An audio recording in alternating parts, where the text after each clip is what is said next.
countries and companies and people would flee our country. They would flee, and all of the other things would go up. In other words, would end up with the shell of a country, and I'm being nice when I use the word shell. This country would have been in big trouble, and I don't want to get him in trouble, but that gentleman right there, the most respected man in the room, that's today because we're here. Most respected man, I have to say that. Don't worry, when I'm with other countries and the leaders sitting there, I say the same about them. Don't worry. Don't get carried away.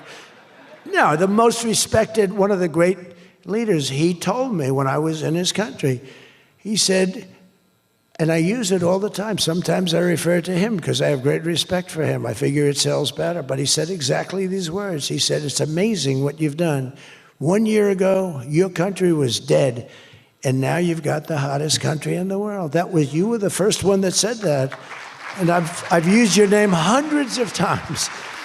I use your name, I say, that king of Saudi Arabia said. But anyway, but it's true. We were a country that was in really bad trouble. We were a country that would have been dead, I believe, within a year or 2 years after the election. We were headed in a very bad direction. And now we're headed in the best direction, I think, that we've ever been headed. According to the USDA, Turkey is down, think of that, 33%. And I'm not talking about the country of Turkey. He's doing fine. Erdogan is doing good. Just want to, I don't want him calling me. I'm not down 33%. He's a friend of ours. We got to take care of our friends. Since March, egg prices are down 86%. Think of 86%. Many other prices are down in a similar number. When I first came into office, my first 3 days, I had a news conference, and they started screaming at me. Those people, that's a lot of people back there. Look at all the fake news. They started screaming at me, eggs, eggs. I didn't know anything about it. I said, what's going on with eggs? They're up quadruple. I said, I've only been here for 3 days.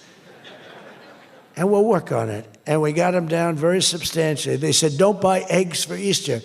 At the White House, we have an Easter egg hunt. We buy thousands of eggs. People come from all over, thousands. They asked me, sir, would it be possible this year to buy plastic eggs?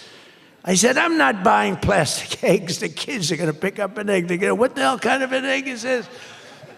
And we bought maximum number of regular eggs, and we got the prices. Brooke Rollins did a great job, Department of Agriculture. She did a fantastic job. And eggs are way down now. Mortgage rates are down despite the Fed. Scott, you got to work on this guy. He's got some real mental problems. No, there's something wrong with him. It's just sweet. I'll be honest, I'd love to fire his ass. He should be fired. Guy's grossly incompetent. And he should be sued for spending $4 billion to build a little building. I'm building a ballroom that's going to cost a tiny fraction of that, and it's bigger than the whole thing put together. You got to work on him, Scott. The only thing Scott's blowing it on is the Fed. Because the Fed, the rates are too high, Scott. And if you don't get it fixed fast, I'm going to fire your ass, okay? I can't tell you, Scott, sir, don't fire him. Sir, please don't fire him. He's got 3 months to go. Don't fire him. I want to get him out, Scott. Please. He's a voice of reason. You're very lucky you have him, I'll tell you that. Done a good job. I think Howard's a little bit more for firing him. Right, Howard? I think Howard would say, get him the hell out of there.